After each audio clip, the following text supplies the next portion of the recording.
Hi guys, welcome sa aking vlog. Ngayon guys,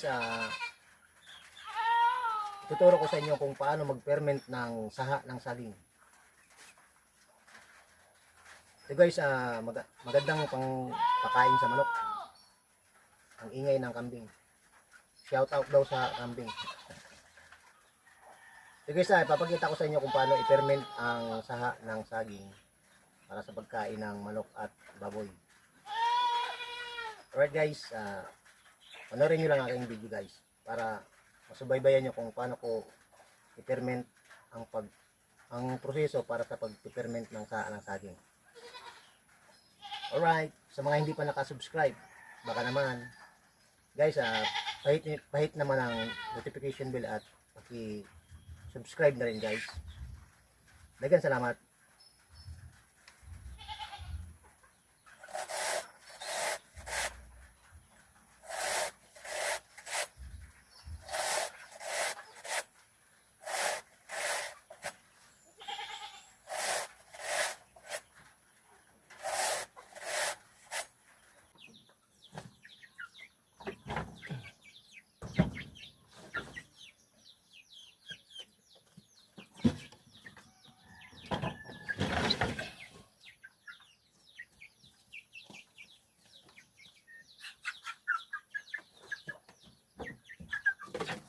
Ay.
Meron ako dito nagawa na kahapon.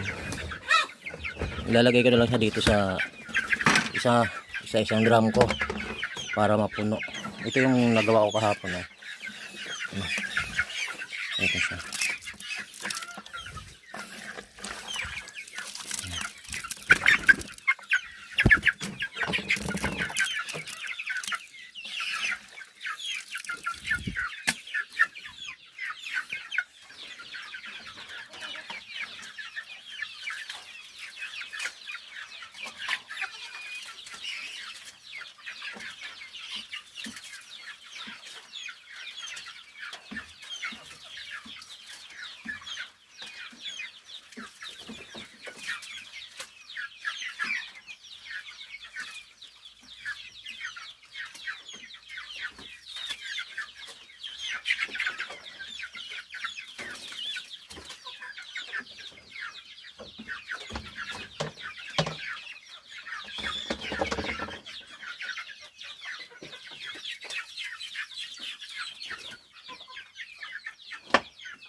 Yan guys, yung nakikita nyo, yan yung ginawa kong balani kahapon. Yung binabad ko kahapon na nilubok ko.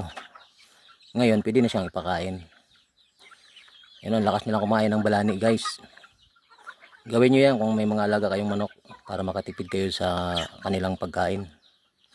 Dahil mahal ngayon ang feeds. 1 to sawa sila sa kain. Minsan 5 bisis ko sila pakainin sa isang araw. Busog. Alright.